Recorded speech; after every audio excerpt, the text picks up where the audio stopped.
Bonjour à tous, on se retrouve aujourd'hui pour les résultats de SmackDown du 25 septembre 2020.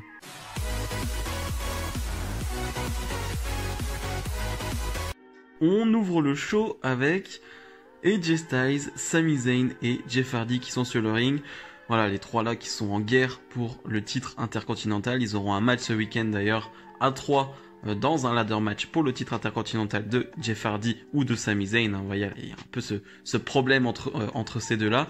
Et va s'en suivre une promo très moyenne, vraiment très moyenne, qui n'est pas intéressante. Vraiment, je suis pas investi dans ce que dit Sami Zayn, dans ce que dit AJ Styles, un peu plus dans ce que dit Jeff Hardy, mais vite fait, vraiment, parce qu'il joue un peu le babyface.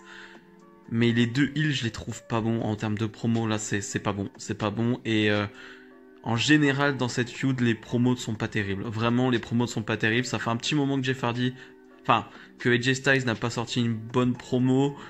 Sami Zayn, bon, il est tout le temps blessé, il va te sortir des bonnes promos, mais c'est jamais très crédible, Sami Zayn. Et j'ai un peu de mal avec Sami Zayn en termes de promo depuis un moment. Et voilà, donc ce qui fait un truc pas très intéressant. Et voilà, ça va un peu se battre entre tout ce beau monde. Et Adam Pearce, qui fait presque office de general manager du côté de SmackDown, voilà, va dire ce soir, bah les trois, vous allez vous affronter dans un match. D'accord. Donc ce week-end, on a un match entre ces trois-là dans un ladder match pour le titre intercontinental. Mais 2 jours avant, on nous fait un match entre ces trois-là. Non, non, ça ne marche pas comme ça. Ce n'est pas possible. J'avais de la hype pour ce ladder match. J'avais vraiment de la hype parce que c'était inédit. J'avais envie de voir ça. Et tu nous mets ce match. Alors, ok, c'est pas en ladder match, mais tu nous le mets quand même en weekly 2 jours avant. C'est quand même le titre intercontinental. Alors là, le titre n'est pas en jeu, encore une fois. Mais non, tu peux pas faire ça. C'est comme si, à SmackDown, on avait, Roman Reigns contre Jey Uso dans un match basique. Voilà, allez. Tenez, mais c'est pas pour le titre, hein, mais c'est 2 jours avant Clash of Champions. Mais non, mais non, on fait plus ça, c'est pas possible. Alors déjà, ils le font pour les titres mineurs, pour les titres tag, ils le font tout le temps. Mais non, pas là, pas pour un titre intercontinental, pas en plus une affiche qui vraiment te met l'eau à la bouche. Non, c'est pas possible, c'est pas possible. C'est vraiment, j'étais blasé avant de voir le match. Au final, le match est bon, il n'y a pas de souci là-dessus, c'est un bon match. Ça te donne envie forcément de voir le ladder match, mais comme je le dis, j'aurais aimé avoir juste ce truc de fraîcheur dimanche, de voir juste le match, et non pas d'avoir déjà vu ce match avant, 2 jours avant. Parce que je suis sûr que je vais revoir certains spots. Ok, là, il n'y avait pas les ladders, mais je suis sûr que je vais revoir certains trucs, certaines combinaisons, et ça va m'énerver. Vraiment, ça va m'énerver. Voilà, donc le match est sympa. Une fin de match où AJ Styles va vouloir porter son Phenomenal Forearm, mais Sami Zayn va esquiver, c'est Jeff Hardy qui va le prendre. Sami Zayn va en profiter, va faire le tomber sur Jeff Hardy. 1, 2, 3, c'est donc ton champion intercontinental qui perd ce match, qui prend le tombé, hein, donc voilà, encore très bien. Et AJ Styles qui va s'énerver après le match, qui va frapper les deux et va poser avec les 2 titres intercontinentaux qui sont posés en haut et il va monter à l'échelle. Mais voilà, le match est plutôt sympa, mais l'ensemble et tout, ça m'a énervé. Vraiment un début de show qui m'énerve. Promo de Bayley, la championne de SmackDown. Et c'est une bonne promo, assez courte, mais une bonne promo. C'est là que tu vois toute la différence entre une Bayley qui a pris confiance en elle, qui est vraiment maintenant est habituée à faire des promos assez longues et très à l'aise. Et tu vois par rapport au début, à ses promos de championne quand elle était les premiers mois, enfin championne les premiers mois, c'était compliqué. Là tu la sens à l'aise et ça fonctionne très bien. Elle va nous dire que voilà, elle n'a pas le temps pour le moment de s'occuper de Sasha Banks. Contrairement à Sasha Banks, elle a un match de championnat ce dimanche, donc elle a un match important contrairement à Sasha Banks. Et elle dit, j'ai entendu que Nikki Cross avait dit que ça sera différent cette fois-ci parce qu'il n'y a pas Sasha Banks dans le coin. Mais Bayley dit, bah ouais, mais si t'es au courant de ce que j'ai fait à Sasha Banks, tu devrais avoir peur, tu devrais t'en soucier. Donc voilà, j'ai trouvé la promo très cool et voilà, Bayley vraiment au top.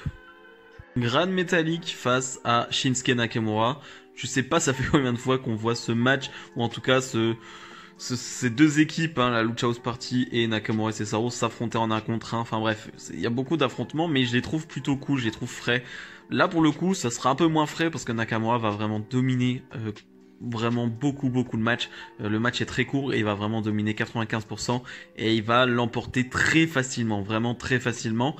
Et comme d'habitude en ce moment, petite tension dans la Lucha House Party. Cette fois-ci, c'est Kalisto qui lui avait fait son retour il y a un mois, peut-être un mois et demi, et qui est mis à part. Voilà, les Lince Dorado et Gran Metalik vont s'en aller sans lui, et voilà, on met un peu en avant que ce soit un peu Kalisto que ça a mis de côté et que c'est un peu de sa faute. Donc je pense que ce dimanche, ça sera Gran Metalik et Lince Dorado qui défendront, enfin qui essaieront d'avoir les titres de Nakamura et Cesaro. Mais voilà, hein, on verra bien dimanche comment ça va se passer, mais je sens que ça va péter entre ces trois-là. Promo de Jey Uso qui part plutôt bien, mais tu sens qu'au bout de 2 minutes, y a rien en fait. C'est-à-dire que il est censé interviewer, on va dire, Roman Reigns, mais Paul Heyman va par visio, par écran, va dire t'auras cette discussion, mais ce soir, plus tard dans la soirée. Ok, donc en fait, Jey Uso sur le ring, mais pour rien du tout. En fait, ça ne sert strictement à rien. Ce segment ne sert à rien du tout. Matt Riddle face à Baron Corbin, cette feud qui dure depuis un moment mais qui n'avance pas, mais qui ne fait que reculer. Vraiment, ça recule, et voilà, je pensais que c'était terminé il y a un mois, mais non, en fait ça a continué, il y a eu des attaques en backstage, enfin, mais vraiment rien d'intéressant, et ça n'aide pas du tout Matt Riddle. Matt Riddle qui est arrivé à SmackDown avec un grand moment en battant AJ Styles pas pour le titre intercontinental justement, mais il le bat, première nuit, il le bat dans un bon match, et depuis plus rien. Tu le mets face à Baron Corbin, forcément t'es obligé de mettre un face dès qu'il arrive, t'es obligé de le mettre face à Baron Corbin, et t'as ce match, le match est moyen, et encore moyen, je suis gentil quoi, mais quand t'as 6-7 minutes de domination de Baron Corbin, sur un match de 12 minutes, même pas, enfin c'est compliqué quoi, c'est très compliqué à regarder, c'est pénible, c'est vraiment pénible, et je prends pas de plaisir, il y a le comeback de Matt Riddle qui allait te redonne un peu de boost, un peu de vie dans ce match, mais je suis déjà plus là, je suis déjà plus dans le match à ce moment-là, et j'en ai plus rien à faire. Baron Corbin qui va même gagner ce match clean, oui il va gagner ce match clean, voilà, le Baron Corbin qui gagne quasiment toutes ses feuds, il faut toujours qu'il gagne un match dans la feud, il faut toujours qu'il gagne. C'est compliqué, c'est très compliqué. Matt Riddle qui a fait une promo de face vite fait à la fin en disant ouais, perdre ça craint, mais voilà, je vais continuer à me battre et tout. Ouais, bref, c'était nul. Le résultat est nul. Ce qu'ils font de Matt Riddle, c'est très nul. J'avais beaucoup d'espoir sur ce qu'il pouvait faire à SmackDown, et y a rien du tout. Donc je suis juste dégoûté. Alexa Bliss face à Lacey Evans. On va pas se mytho, c'est quoi, c'est 6-7 minutes de combat, et c'est 5 minutes horribles, vraiment horribles de Alexa Bliss qui fait rien, et tu sens qu'elle est un peu ailleurs, et en fait, tu attends le tournant, tu sens qu'il va se passer un truc dans le match, tu le sens venir, mais tu sais pas quoi, et tu sais pas quand surtout, mais ouais, le match en lui-même, c'est compliqué, c'est quand même compliqué, mais c'est pas vraiment ce qu'il y a à retenir, c'est à un moment donné, il va y avoir la musique du film avec les lumières rouges, et Alexa Bliss va complètement changer d'attitude et de comportement. Elle va devenir très agressive, très énervée, avec un regard qui fait presque peur.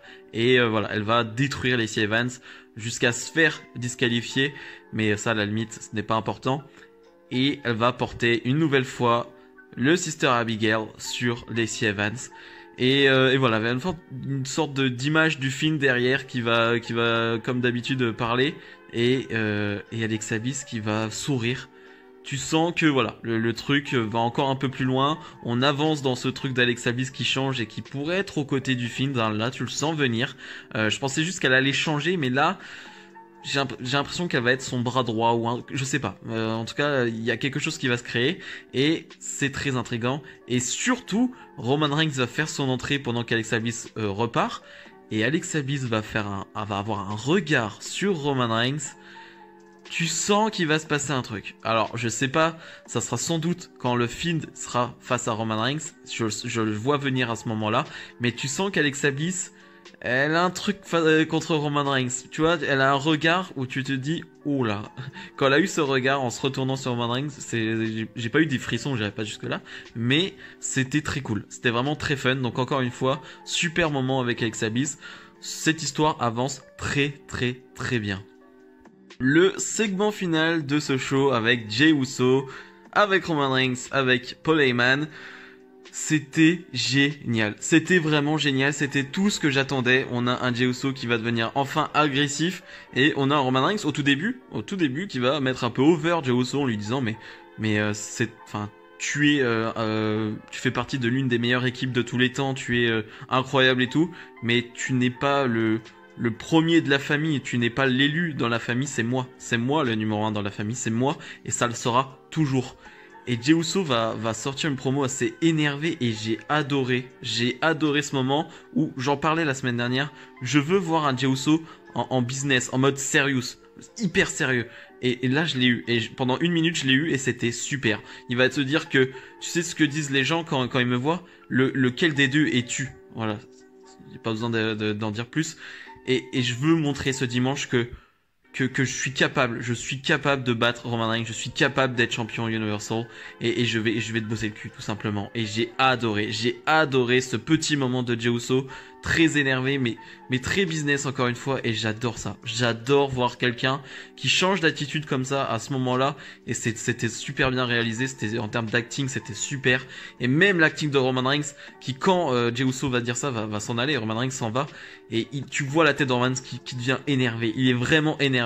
Ce qui va suivre, c'est que Roman Reigns va attaquer avec un Superman Punch Jey Uso, et là pareil, super Roman Reigns, vraiment super. Il va vraiment prendre la tête de Jey Uso en lui disant mais tu veux vraiment prendre mon titre à moi, moi j'ai par rapport à mes enfants, par rapport à tes neveux, enfin tu vois, c'était vraiment un truc de famille, c'était génial. J'ai pas d'autre mot que c'était génial, et un Roman Reigns très énervé là aussi, mais un bon Roman Reigns en termes d'acting aussi, parce que c'est pas toujours au top Roman Reigns en termes d'acting, mais là j'ai trouvé super, vraiment c'était top, c'était vraiment top entre les deux, et voilà, ça donne envie de voir le match dimanche tout simplement, d'avoir un Jey Uso en mode business, et voilà, une super fin de show.